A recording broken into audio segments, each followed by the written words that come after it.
Hello friends, welcome to quick revision point. My name है Raksha Shrivastava. Friends, आज हम social studies के इंपॉर्टेंट वन लाइनर क्वेश्चन को discuss करेंगे जो कि फ्रेंड एग्जाम के लिए इंपॉर्टेंट है। ओके, तो स्टार्ट करते हैं। फर्स्ट क्वेश्चन है, आप भारतीय उपमहाद्वीप के प्रथम साम्राज्य पर परियोजना कार्य के लिए छात्रों को किस साम्राज्य के विषय में जानकारी एकत्रित करने के लिए कहेंगे? ए है गुप्त साम्राज्य, बी है वाकाटक साम्राज्य, सी है कुषाण साम्राज्य एंड डी है मौर्य साम्राज्य। ओके, तो आप भारतीय उपमहाद्वीप के प्रथम साम्राज्य पर परियोजना कार्य के लिए छात्रों को किस साम्राज्य के विषय में जानकारी एकत्रित करने के लिए कहेंगे? तो मौर्य साम्राज्य के बारे में हम जानकारी एकत्रित करने के लिए कहेंगे। Okay, right answer is D हो जाएगा। नेक्स्ट क्वेश्चन, शुरुआती सिक्कों को आहत सिक्के कहा जाता है क्योंकि ए है धातु के सिक्के पर आकृतियां आहत थीं, बी है आकृति देने के लिए सिक्कों को ठोस औजार द्वारा आहत किया जाता था, एंड सी है लोगों को आहत मुद्रा भुगतान के बाद रसीद के तौर पर मिलती थी, डी है आसान संग्रहण चयन के लिए सिक्कों को आहत किया जाता था। तो शुरुआती सिक्कों को आहत सिक्के कहा जाता है क्योंकि धातु के सिक्के पर आकृतियां आहत थी। Okay, right answer is a हो जाएगा।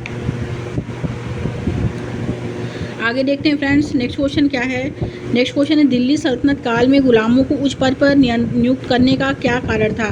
सही विकल्प का चुनाव करें। ए है उन्हें नियंत्रण में रखना आसान था और कम वेतन दिया जाता था, और बी है सुल्तान और उनके उत्तराधिकारियों का उनके जीवन पर स्वामित्व होता था, सी है वे सुल्तान और उनके उत्तराधिकारियों के प्रति वफादार होते थे, डी है वे अपने स्वामी के विश्वसनीय और उन पर आश्रित होते थे। तो दिल्ली सल्तनत में गुलामों को उच्च पद पर नियुक्त करने का क्या कारण था? वो यह था कि वे अपने स्वामी के विश्वसनीय और उन पर आश्रित होते थे। Right answer is D. Next question है कि दीवान एक खास ओ और आम की वास्तु विशेषताएं कैसे यह विचार देती हैं कि राजा भगवान का प्रतिनिधि होता था?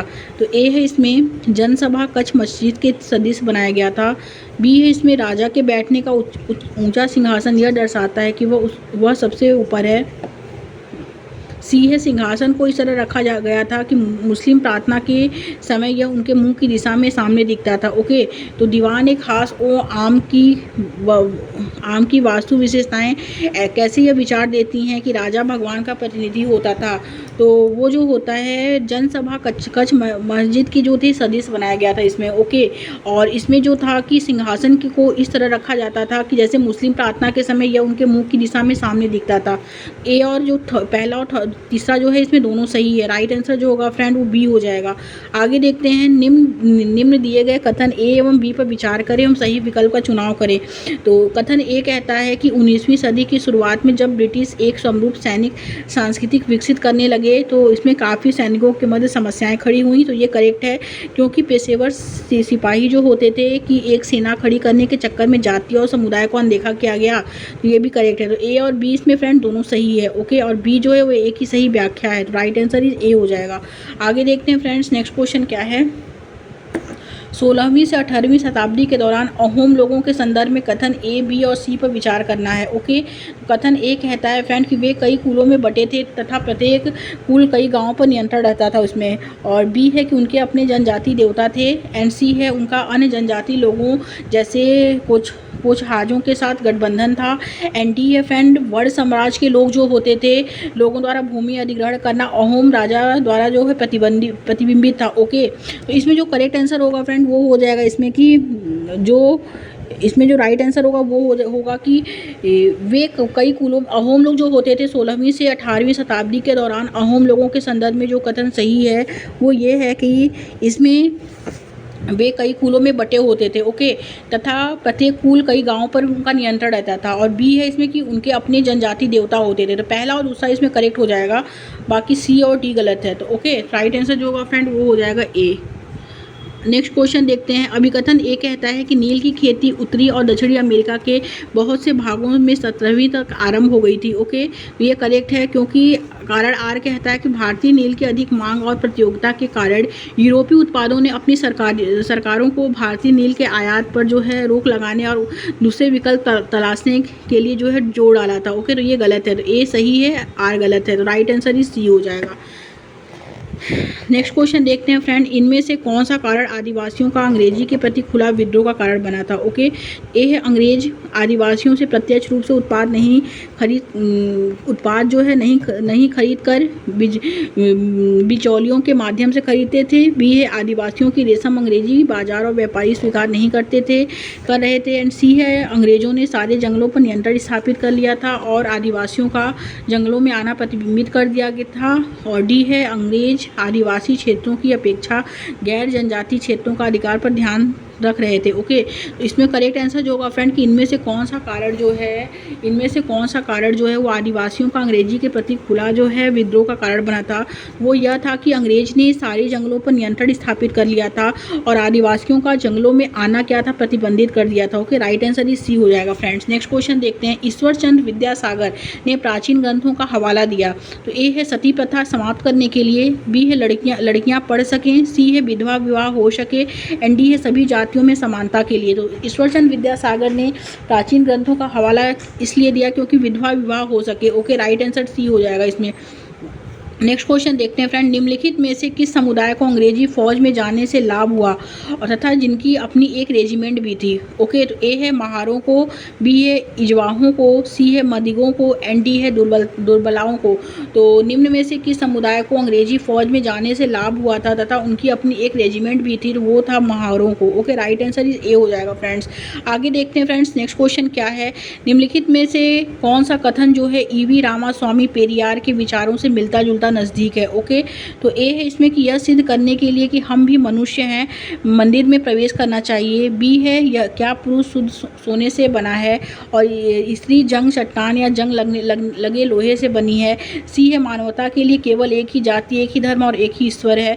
एंड डी है यदि आप स्वयं को जाति से मुक्त करना चाहते हैं तो आपको सभी धर्मों से स्वयं को मुक्त करना होगा। ओके, तो कौन सा कथन जो है ईवी रामास्वामी पेरियार को विचारों से मिलता जुलता नज़दीक है, तो वो है फ्रेंड यदि आप स्वयं को जाति से मुक्त करना चाहते हैं तो आपको सभी धर्मों से स्वयं को मुक्त करना होगा।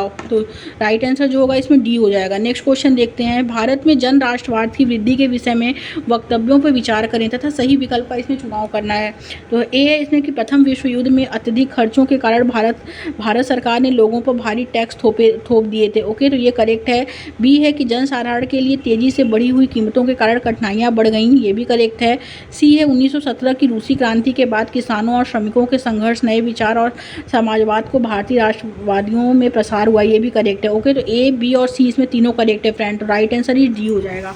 आगे देखते हैं फ्रेंड्स, नेक्स्ट क्वेश्चन क्या है, प्रथम विश्व युद्ध के विषय में वक्तव्यों पर विचार करें तथा सही विकल्प चुनें। ओके, कथन ए कहता है युद्ध के कारण औद्योगिक उत्पादों की मांग पैदा हुई अतः आयात में कमी आई। ओके, तो ये करेक्ट है। और बी है फ्रेंड कि भारत में युद्ध के दौरान औद्योगिक विस्तार हुआ, ये भी करेक्ट है। और सी है कि व्यापार समूहों को युद्ध के कारण भारी नुकसान हुआ, तो ये गलत है। ओके, नुकसान नहीं हुआ, उनको मुनाफा हुआ था इसमें। ओके, उन्होंने लाभ कमाया था इसमें, तो ये गलत है। तो राइट आंसर जो होगा फ्रेंड, प्रथम विश्व युद्ध के विषय में वक्तव्यों पर विचार करें तथा सही विकल्प का विकल्प चुने। तो युद्ध के कारण औद्योगिक उत्पादों की मांग पैदा हुई थी अतः आयात में कमी आई, बिल्कुल करेक्ट है। एंड भारत में युद्ध के दौरान औद्योगिक विस्तार हुआ, ए एंड बी इसमें करेक्ट आंसर हो जाएगा। तो राइट आंसर इज ए हो जाएगा। आगे देखते हैं फ्रेंड्स, नेक्स्ट क्वेश्चन क्या है, पूर्वकालिक रियासतों की श्रेणी के अंतर्गत कौन से राज्य थे। ए है इसमें वे राज्य जिनके शासकों ने भारत में विलय स्वीकार किया था। बी है वे राज्य जिनके शासकों ने पाकिस्तान में विलय स्वीकार किया था। एंड सी थर्ड है जिन्हें प्रशासनिक इकाई के रूप में राज्य का दर्जा प्राप्त होने तक रखा गया। एंड डी फोर है वे राज्य जिन्हें यूरोपीय उपनिवेश के रूप में बनाए रखा गया, जैसे गोवा, पुंडीचेरी। ओके, तो इसमें जो फोर है वो गलत हो जाएगा, बाकी तीनों करेक्ट है, पहला, दूसरा, तीसरा। तो राइट आंसर इज डी हो जाएगा फ्रेंड्स। आगे देखेंगे, निम्न सूची पर विचार करना है। फर्स्ट है Alps, second Aravalli and third Appalachian, fourth है हिमालय, फिफ्थ है यूराल एंड ठीक है वांसेज। तो कौन सी सूची जो है वो दूसरों से भिन्न है। ओके, तो जो इसमें है फर्स्ट क्या है, वो है अरावली पर्वत, अपलेशियन पर्वत, यूराल पर्वत, बट वांसेज पर्वत जो है ये अलग है। ओके, क्योंकि अरावली श्रृंखला, अपलेशियन श्रृंखला एंड यूराल श्रृंखला एंड हिमालय श्रृंखला ये सब जो है ये सब फोल्ड माउंटेन है, लेकिन ब्लॉक माउंटेन जो है फ्रेंड वो वांसेज पर्वत है, भ्रस्तोन पर्वत है, ये सब जो है ये सब ब्लॉक माउंटेन में आते हैं। ओके, तो राइट आंसर जो होगा वो डी हो जाएगा, इसमें ये भिन्न है। नेक्स्ट क्वेश्चन देखते हैं। अभिकथन ए कहता है वे स्थान जो ग्रीन बीच के पूर्व में है उनका समय ग्रीन बीच से आगे होगा। बिल्कुल करेक्ट है, क्योंकि चूंकि पृथ्वी पूर्व से पश्चिम की ओर चक्कर लगाती है, तो ये गलत है, क्योंकि पृथ्वी जो है वो पूर्व से पश्चिम की ओर चक्कर नहीं लगाती है, पृथ्वी जो है पश्चिम से पूर्व की ओर चक्कर लगाती है। ओके, तो ये गलत हो जाएगा, तो ए इसमें सही है, आर गलत है। Okay, right answer is C हो जाएगा। आगे देखते हैं फ्रेंड्स, नेक्स्ट क्वेश्चन क्या है। ग्लोब के संबंध में निम्न कथन पर विचार करना है। ओके, ये है विषुवत वृत्त शून्य अंश देशांतर को दर्शाता है, ये गलत है। ओके, क्योंकि और बी क्या है कि विषुवत वृत्त एक काल्पनिक रेखा है जो ग्लोब को 2 बराबर भागों में बांटता है, तो ये करेक्ट है। ओके, कि विषुवत वृत्त जो है एक काल्पनिक रेखा है जो ग्लोब को 2 बराबर भागों में बांटता है, बिल्कुल करेक्ट है ये, तो ये गलत है और आर बी सेकंड सही है, right answer is second B हो जाएगा। नेक्स्ट क्वेश्चन, भारत के किस राज्य में कर्क रेखा की लंबाई सबसे कम है? तो ए है छत्तीसगढ़, बी है राजस्थान, सी है पश्चिम बंगाल, डी है झारखंड। तो भारत के किस राज्य में कर्क रेखा की लंबाई सबसे कम है? तो वो है राजस्थान की। Okay, right answer is B हो जाएगा। बाकी छत्तीसगढ़, पंजाब, पश्चिम बंगाल, झारखंड, सब कर्क रेखा जो है भारत के 8 राज्यों से होकर गुजरती है, जिसमें सबसे लंबाई जो कम है वो राजस्थान का है। राजस्थान में कर्क रेखा की लंबाई नहीं है। Okay, right answer is B हो जाएगा, कम है। आगे देखते हैं फ्रेंड्स, भारत में मानसून के मौसम पर निम्नलिखित वक्तव्यों पर विचार कीजिए और सही उत्तर का चयन करना है। तो फर्स्ट है इसमें, दक्षिण पश्चिम मानसून के मौसम में पवन मुख्य भूमि से बंगाल की खाड़ी की तरफ बहती है। और सेकंड है, मानसून के लौटने के समय में पवन जो है मुख्य भूमि से बंगाल की खाड़ी की तरफ बहती है। एंड थर्ड है, भारत के दक्षिण भागों में मानसून के लौटने के मौसम में वर्षा होती है। दूसरा और तीसरा इसमें करेक्ट हो जाएगा friend. Okay, right answer is B हो जाएगा। आगे देखते हैं, निम्नलिखित में से किस सेल में जीवाश्म मिलने की संभावना है? ए है औषधि सेल, सेकंड है कायांती सेल, थर्ड है आग्नेय सेल। तो जीवाश्म जो मिलता है फ्रेंड वो मिलता है औषधि सेल में। ओके, और कायांती सेल में जो एग्जाम्पल है कायांती सेल के वो हैं चूना पत्थर, संगमरमर, ये सब जो आते हैं ये कायांती सेल में आते हैं। ओके, और तो इसमें जो होगा राइट आंसर जो होगा वो हो जाएगा ए फर्स्ट, औषधि सेल। नेक्स्ट क्वेश्चन, निम्नलिखित में से खनिजों की कौन कौन सी विशेषताएं हैं? तो फर्स्ट है इसमें, वे बिना किसी मानवीय हस्तक्षेप के प्राकृतिक प्रक्रियाओं द्वारा निर्मित होते हैं, बिल्कुल करेक्ट है। एंड सेकंड है फ्रेंड्स कि वे समान रूप से सभी स्थानों पर वितरित हैं तथा इनका एक निश्चित रासायनिक संगठन है, ये गलत है। वे अपार हैं, ये भी गलत है, अपार नहीं है, वे सीमित हैं। ओके, और एक खनिज दुर्गम क्षेत्रों में पाए जाते हैं, तो ये करेक्ट है। ओके, इसमें पहला और चौथा राइट आंसर हो जाएगा, तो राइट आंसर इज बी हो जाएगा। आगे देखते हैं फ्रेंड्स, नेक्स्ट क्वेश्चन क्या है। निम्न कथन पर विचार कीजिए तथा सही विकल्प का चुनाव करना है। गर्म वायु के ऊपर उठने पर आसपास के क्षेत्रों में ठंडी वायु रिक्त स्थान को भरने के लिए वहाँ जो है आ जाती है, करेक्ट है। सेकंड है, अलग अलग स्थानों पर अलग वायुदाब होने से वायु में गति प्रारंभ होती है, ये भी करेक्ट है। गर्म हवा संघन तथा भारी होती है, तो ये गलत है, गर्म हवा संघन तथा भारी नहीं होती है। ओके, ये गलत है। एंड फोर्थ क्या है फ्रेंड कि पवनों की दिशा पृथ्वी के घूर्णन से प्रभावित होती है, ये भी करेक्ट है कि पवनों की दिशा जो है वो पृथ्वी के घूर्णन से प्रभावित होती है। तो पहला, दूसरा और चौथा इसमें राइट आंसर हो जाएगा, तो right answer is D. Next question, जब जेट स्ट्रीम हवा को एक ढक्कन की तरफ फंसा लेती है और भूमि की ओर ढकेलती है तो कौन सी भौगोलिक परिघटना घटित होती है? ए है वर्षण, बी है वाष्पीकरण, सी है हीट डोम एंड डी है चक्रवात। राइट आंसर इस सी हो जाएगा, हीट डोम। ओके, आगे देखते हैं फ्रेंड्स, जिन क्षेत्रों में गर्म और ठंडी जलधाराएं मिलती हैं वो क्षेत्र जो है, ए है कोहरे के मौसम का अनुभव किया जाता है जिससे जल यातायात प्रभावित होता है, तो ये करेक्ट है। एंड बी है कि दुनिया के सबसे समृद्ध मछली पकड़ने वाले क्षेत्र विकसित होते हैं, ये भी करेक्ट है। ए एंड बी इसमें दोनों सही है friend. Okay, right answer is a हो जाएगा। आगे देखते हैं, अभिकथन ए कहता है खनिज अनवीकरणीय संसाधन है, यस करेक्ट है कि खनिज जो है वो अनवीकरणीय संसाधन है। एंड कारण आर इसमें है कि मानवीय उपभोग की दर से खनिज के निर्माण की दर तेज है। ओके, तो ये गलत है, क्योंकि मानवीय उपभोग के दर से खनिज का निर्माण जो है की दर जो है वो तेज़ नहीं है। ओके, उसमें कमी आई है, तो ये गलत है। ओके, तो राइट आंसर जो होगा फ्रेंड वो ए हो जाएगा, बस right answer is C. Next question देखते हैं, एक अध्यापिका प्रवास के विषय में पढ़ा रही है। उन्होंने अपनी कक्षा में उदाहरण दिया कि सुनामी द्वारा गांव में तबाही के बाद श्रीदेवी जो मछुआरे समुदाय से हैं ने चेन्नई में स्थानांतरण किया। कौन सा विचार संकल्पना जो है वे पढ़ा रही थी? तो ए है आप्रवास, बी है उत्प्रवास, सी है प्रवास के अपकर्ष कारक, डी है प्रवास के प्रतिकर्ष कारक। तो राइट आंसर इसमें डी हो जाएगा फ्रेंड, प्रवास के प्रतिकर्ष कारक। ओके, आगे देखते हैं फ्रेंड, नेक्स्ट क्वेश्चन क्या है। जैविक कृषि के संदर्भ में निम्नलिखित कथन पर विचार कीजिए और सही विकल्प का चुनाव करना है। ओके, तो ए है कि पशु खाद का प्रयोग किया जाता है पोषण के लिए। बी है आनुवंशिक रूपांतरण उत्पादकता बढ़ाने के लिए किया जाता है। एंड सी है फ्रेंड इसमें कि प्राकृतिक कीटनाशकों का जो है उसमें प्रयोग होता है। ओके, तो इसमें करेक्ट आंसर जो हो जाएगा ए और सी राइट आंसर हो जाएगा, तो राइट आंसर इज सी हो जाएगा। नेक्स्ट क्वेश्चन देखते हैं। भारतीय संविधान की प्रस्तावना बताती है कि सभी भारतीय फिल इन द ब्लैंक्स में समान है। किस चीज़ में समान है? ए है आय और रोजगार में, बी है प्रतिस्थिति और रोजगार में, सी है आय और अवसर में, डी है प्रतिस्थिति और अवसर में। तो भारतीय संविधान की प्रस्तावना बताती है कि सभी भारतीय जो है परिस्थिति और अवसर में क्या है? समान है। Right answer is D. Next question क्या है? नेक्स्ट क्वेश्चन है फ्रेंड की निम्न गद्यांश में रिक्त स्थान की पूर्ति करना है। तो प्रति 5 वर्ष 5 ग्राम सभा जो है, प्रति 5 ग्राम सभा वर्ष में पंचायत चुनाव होता है। ओके, ग्राम सभा का चुनाव जो होता है वो 5 वर्ष के बाद होता है और चुने हुए जो प्रतिनिधि होते हैं, प्रतिनिधि जो होते हैं वो पंच कहलाते हैं, यानी प्रधान कहलाते हैं। और पंचायती राज में सबसे छोटी इकाई जो होती है वो ग्राम सभा होती है। ओके, और जिसमें पंचायत क्षेत्र के सभी वयस्क बैठक करते हैं। तो करेक्ट आंसर जो होगा सी हो जाएगा। नेक्स्ट क्वेश्चन देखते हैं। सामाजिक विज्ञान की कक्षा में निम्न में से कौन सा पहलू विविधता को बल देता है? विविधता को जो बल देता है, ए है समानता, गरिमा, आज्ञाकारिता, बी है अनुशासन, एकरूपता, विश्वास, सी है पहुंच, गरिमा, समानता, एंड डी है आदर, एकरूपता, आज्ञाकारिता। तो सामाजिक विज्ञान की कक्षा में निम्न में से कौन सा पहलू विविधता को बल देता है? तो वो है पहुंच, गरिमा, समानता। ये जो है ये विविधता यानी डाइवर्सिटी को जो है वो बल देता है। Okay, right answer is C हो जाएगा। नेक्स्ट क्वेश्चन देखते हैं फ्रेंड्स। इनमें से भारत का सबसे नया राज्य कौन सा है? तो ए है झारखंड, बी है उत्तराखंड, सी है तेलंगाना, एंड डी है मिजोरम। तो भारत का जो सबसे नया राज्य है फ्रेंड वो है Telangana. Okay, right answer is C हो जाएगा। नेक्स्ट क्वेश्चन देखते हैं। निम्न में से कौन सा व्यक्ति प्राथमिक क्षेत्र में कार्य करता है? तो ए है राधा कपड़े की फैक्ट्री में सिलाई की यूनिट में काम करती है, बी है सरिता एक उर्वरक कंपनी में बाजार प्रबंध का कार्य करती है, सी है हरप्रीत इमारत निर्माण स्थल पर क्रेन मशीन का संचालन करती है, और हामिद बागान में रबड़ का रोपण करता है। तो जो प्राथमिक क्षेत्र में कार्य करता है वो है हामिद बागान में रोपण का कार्य करता है। ओके, राइट आंसर इज जो हो जाएगा फ्रेंड वो डी हो जाएगा। नेक्स्ट क्वेश्चन क्या है कि निम्न में से कौन सा ग्रामीण क्षेत्रों में आजीविका के बारे में चिंता का विषय है? तो ग्रामीण क्षेत्र में जो है वो आजीविका के बारे में चिंता का विषय क्या है? ए है ढुलाई क्षेत्र का बनना, बी है इसमें कई मंजिली छोटी दुकान पर कार्य के लंबे घंटे, एंड सी है इसमें माल्स द्वारा भारी छूट के चलते दुकानों पर विक्रय में कमी आना, एंड डी है कार्य की मौसम अनुसार प्रगति कार्य उपलब्धता। तो कार्य के मौसम अनुसार प्रगति यानी जो कार्य के मौसम अनुसार प्रगति यानी कार्य उपलब्धता, तो उसमें चिंता है। ओके, क्योंकि जब भी खेत का काम होता है तो उस समय मौसम कैसा होता है, तो किसानों के लिए वो चिंता का कारण होता है।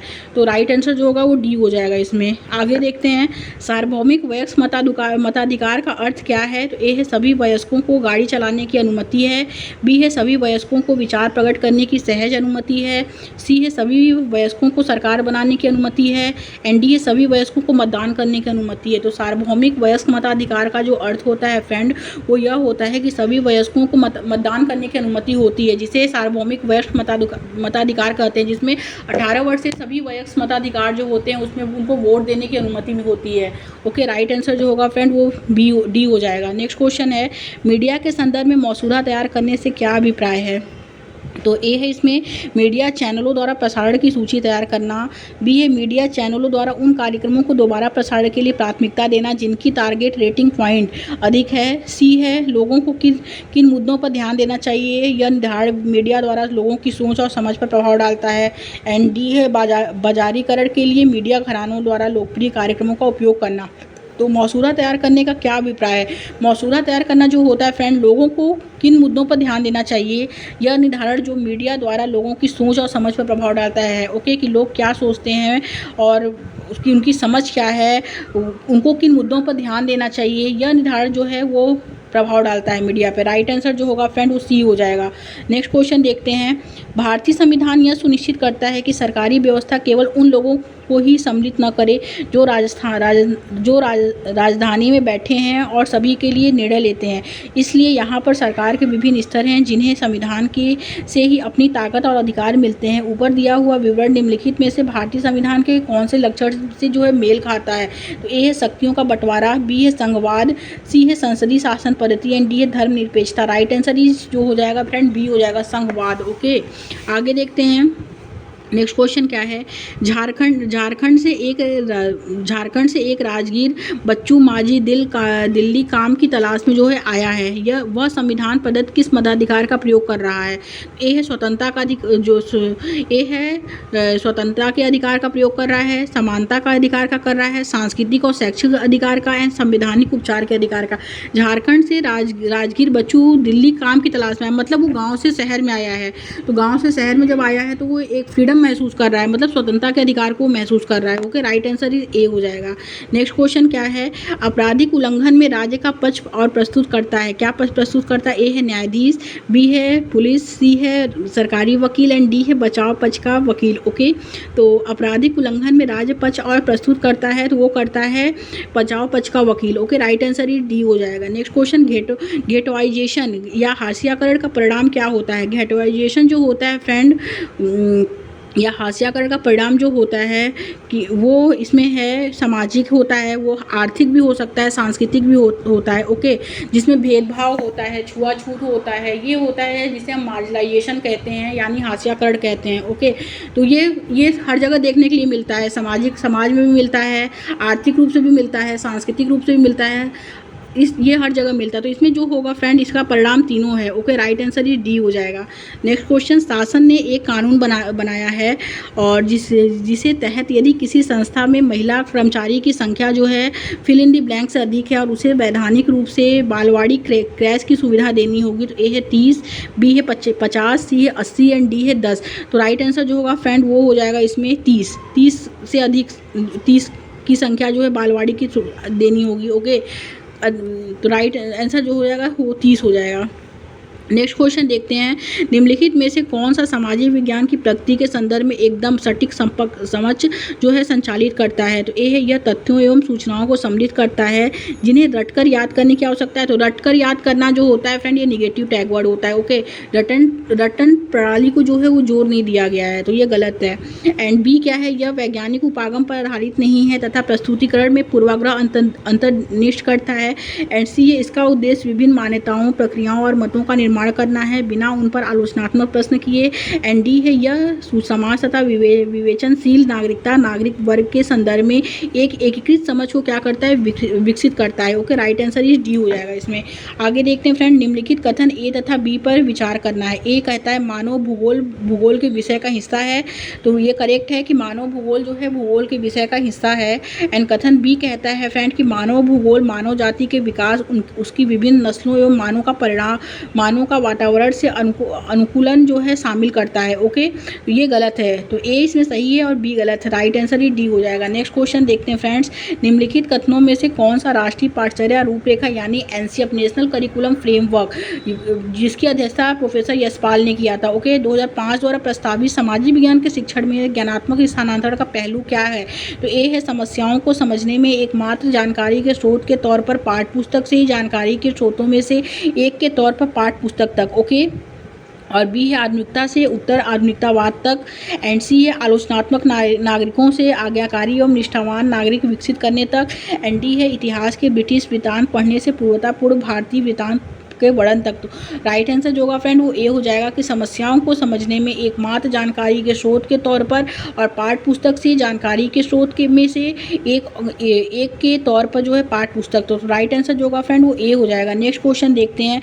नेक्स्ट क्वेश्चन है फ्रेंड्स कि निम्न में से किस उपागम के आधार पर विकसित सामाजिक विज्ञान की पाठ्यचर्या सामग्री सामाजिक विज्ञान के शिक्षक को समाज के विभिन्न पहलुओं के अंत संबंधों को देखा जाने में सहायक होता है? तो ए है इसमें अनुशासन दार्शनिक उपागम, तो ये गलत है। बहुविषयक उपागम, ये भी गलत है। थर्ड है अनुशासिक उपागम, ये करेक्ट है। एंड फोर्थ है थीमेटिक उपागम, ये भी करेक्ट है। तीसरा चौथा राइट हो जाएगा, तो राइट आंसर ही सी हो जाएगा फ्रेंड्स। आगे देखते हैं फ्रेंड्स, नेक्स्ट क्वेश्चन क्या है। निम्नलिखित में से कौन सा तथ्य को याद करने के स्थान पर संकल्पनाओं के अवबोधन को प्रोत्साहित करता है? तो ए है इसमें सूचना को सूचीबद्ध करने को कम करना, राइट है, ये करेक्ट है। सेकंड, ऐसे प्रश्न पूछना जो बच्चों को चिंता के लिए प्रोत्साहित करे, ये भी करेक्ट है। थर्ड है जहाँ तक संभव परिभाषाओं को अनदेखा करना, ये भी करेक्ट है। एंड फोर्थ है सही तथ्यों की तालिका उपलब्ध कराना, तो ये जो है ये गलत है। ओके, तो राइट आंसर जो होगा फ्रेंड वो हो जाएगा इसमें बी। आगे देखते हैं नेक्स्ट क्वेश्चन क्या है। निम्नलिखित में से कौन सी शिक्षण अधिगम युक्ति आरंभिक स्तर पर सामाजिक न्याय तथा हास्याकरण विषय पर चर्चा करने के लिए सर्वश्रेष्ठ हो सकती है? ए है भूमिका अदा करना यानी रोल प्ले, बी है सेकंड है विवृत अध्ययन यानी केस स्टडी, एंड थर्ड है सर्वेक्षण। एंड ग्लोब तथा मानचित्र ये गलत है, राइट आंसर इज ए हो जाएगा। नेक्स्ट क्वेश्चन, आप भारत विभाजन पर कक्षा जो है ले रहे हैं, निम्नलिखित में से कौन सा कक्षा चर्चा के मूल्यांकन संसाधन साबित हो सकता है? तो फर्स्ट है इसमें भारत के मानचित्र 1947 से 1948, ये करेक्ट है। सेकंड है खुशवंत सिंह द्वारा लिखी पुस्तक पाकिस्तान के लिए रेल से पढ़ना, ये भी करेक्ट है। थर्ड है दिल्ली 1948 के चित्र फोटोग्राफ्स, ओके, ये भी करेक्ट है। लेकिन MS सुब्बालक्ष्मी द्वारा गाया गया गीत ये गलत है, तो पहला दूसरा तीसरा राइट हो जाएगा, तो राइट आंसर ही ए हो जाएगा फ्रेंड्स। आगे देखते हैं, एक सामाजिक विज्ञान के शिक्षक की भूमिका में अपने छात्रों हेतु निम्न में से क्या विकसित करने के अवसर उपलब्ध करवाना सबसे महत्वपूर्ण है? तो ए है परीक्षा हेतु स्वयं पढ़ने के लिए प्रोत्साहित होना, बी है विषय विशेषज्ञ बनाना, सी है घटनाओं को याद करने के लिए स्मरण, एंड डी है उनके चारों ओर वातावरण की समालोचनात्मक समझ। तो राइट आंसर जो होगा फ्रेंड वो डी हो जाएगा इसमें, उनके चारों ओर वातावरण की समालोचनात्मक समझ। ओके,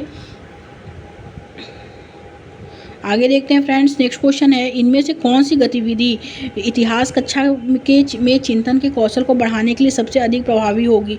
ए है विकल्पों का विश्लेषण करना, एंड पुनः स्मरण प्रश्न पूछना, तो ये गलत है। तथ्यों और मतों में भेद करना, ये करेक्ट है। प्रभावों को खोजना, ये करेक्ट है। तो पहला तीसरा चौथा राइट हो जाएगा, तो राइट आंसर इज बी हो जाएगा फ्रेंड्स। आगे देखते हैं, इनमें से कौन से प्रश्न में आलोचनात्मक चिंतन को विकसित करने की ज़्यादा संभावना है? तो ए राजनीति पर दबाव समूह और सामाजिक आंदोलन किस प्रकार प्रभाव डालते हैं, एंड सेकंड इसमें फ्रेंड राजनीतिक समूह और दबाव समूह में क्या अंतर है, तो ये गलत है। थर्ड है कि निम्नलिखित की व्याख्या करो, जैसे राजनीतिक दल और दबाव समूह, ये भी गलत है, ये करेक्ट है। ओके, एंड फोर्थ है इसमें कि जनसंख्या आकार अनुसार भारत के कितने राजनीतिक दल हो सकते हैं और क्यों, ये भी करेक्ट है। आलोचनात्मक चिंतन को ये भी जो है विकसित करता है। बट भारत में जनहित याचिकाएं सबके लिए न्याय सुनिश्चित करने का प्रयास कैसे कर सकती हैं, ये गलत है। तो पहला चौथा और तीसरा इसमें राइट हो जाएगा, राइट आंसर ही डी हो जाएगा फ्रेंड्स। आगे देखते हैं, सामाजिक अध्ययन में समसामयिकी घटनाओं और इवेंट्स के उपयोग के बारे में निम्नलिखित में से कौन सा सत्य है? तो फर्स्ट है सामाजिक विज्ञान इकाइयों के लिए करंट अफेयर को अभिन्न अंग के रूप में प्रयोग करना, करेक्ट। सेकंड है सामाजिक अध्ययन पाठ्य पुस्तक के अलावा करंट अफेयर का उपयोग करना, ये भी करेक्ट है। पहला दूसरा इसमें राइट हो जाएगा, तो राइट आंसर ही सी हो जाएगा फ्रेंड्स। आगे देखते हैं, निम्नलिखित में से किसको प्रारंभिक स्तर पर सामाजिक विज्ञान के शिक्षण में एक बड़ी चुनौती की तरह माना जाता है? ए इसे एक गैर उपयोगितावादी विषय की तरह समझा जाता है, ये करेक्ट। सेकंड, यह बहुत सारी बहस और विवादों को पैदा करता है, ये भी करेक्ट। थर्ड है ये एक विशेषज्ञता वाले शिक्षक से बहुत सारे विषयों का शिक्षण जो है अपेक्षित होता है, ये भी करेक्ट। तो पहला दूसरा तीसरा इसमें तीनों करेक्ट हो जाएगा, तो राइट आंसर इज ए। आगे देखते हैं फ्रेंड्स, उच्च प्राथमिक स्तर पर सामाजिक विज्ञान की पाठ्य पुस्तकें इस उद्देश्य के साथ विकसित की गई हैं कि विषय जो प्रस्तुतिकरण उपलब्ध कराने के लिए है। Okay, right answer is D. Next question, Dhamma के विषय में समझ बनाने के लिए किस प्राथमिक स्रोत का संदर्भ लिया जाना चाहिए? ए है अशोक के शिलालेख का, बी है मेगास्थनीज के लेख का, सी है रामपुरवा की बैल मूर्ति का, एंड डी है लौह स्तंभ का। राइट आंसर इज ए हो जाएगा फ्रेंड। अशोक के शिलालेख का जो है वो संदर्भ लिया जाना चाहिए, क्योंकि धम्म का जो वे है वो अशोक से ही जुड़ा है। Okay, right answer is a हो जाएगा। नेक्स्ट क्वेश्चन, सबसे उपयुक्त विकल्प के द्वारा खाली स्थान भरिए। परियोजना कार्य में मुख्यतः शामिल होता है अनेक संसाधनों से सूचना एकत्र करना। Okay, right answer is a हो जाएगा। नेक्स्ट क्वेश्चन, परियोजना कार्य के लिए उपयुक्त क्रम क्या है? तो ए है विषय से संबंधित साहित्यिक सामग्री का अध्ययन करना, शोध प्रश्न अथवा समस्या का सूत्रीकरण करना, शोध प्रश्न का उत्तर देने के लिए प्रविधि का विकास करना, विषय से संबंधित प्रश्नावली साक्षात्कार की अनुसूची तैयार करना। Okay, right answer is B हो जाएगा। आगे देखते हैं फ्रेंड्स, इनमें से कौन सा प्रश्न छात्रों के संप्रत्यय संबंधी ज्ञान का आकलन करता है।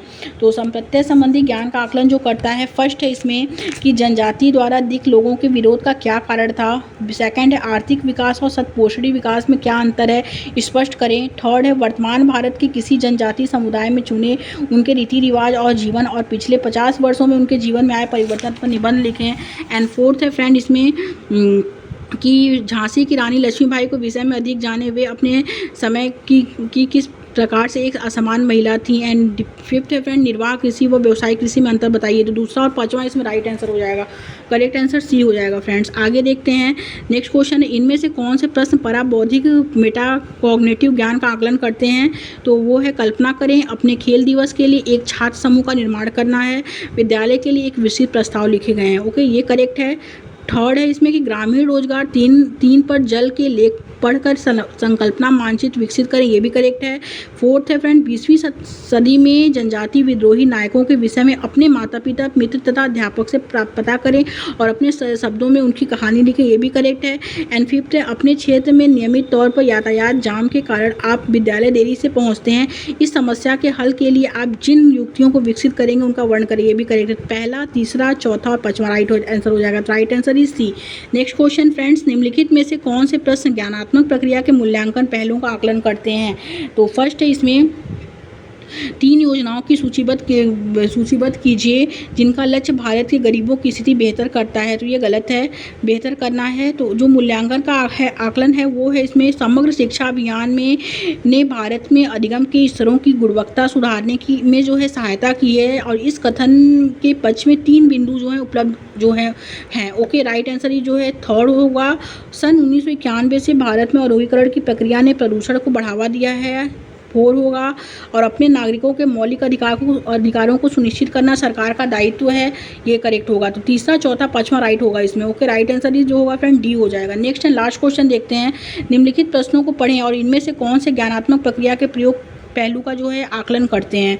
तो फर्स्ट है इसमें कि आप मोहम्मद तुगलक के शासनकाल में किसान कृषक हैं और आप सुल्तान द्वारा मांगे गए करों का भुगतान नहीं कर सकते हैं, आप क्या करेंगे। तो ये गलत है। सेकंड है कुछ पत्रों की आकृति मशरूम कुकुरमुत्ते जैसी क्यों होती है, ये भी गलत है।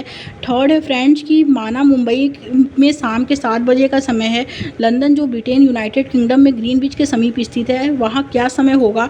तो ज्ञानात्मक प्रक्रिया में जो प्रयोग का आकलन है थर्ड है। कौन कौन से पक्ष त्रिपक्षीय संघर्ष में सम्मिलित हुए, तो ये गलत है। एंड फिफ्थ क्या है फ्रेंड, छात्र नेता के चयन में लोकतंत्र के सिद्धांतों का अनुसरण करते हुए आप जो कदम उठाएंगे और सूचीबद्ध कीजिए। ओके, तीसरा और पांचवा राइट आंसर हो जाएगा। तो राइट आंसर जो होगा फ्रेंड वो डी हो जाएगा। Okay, thank you friends.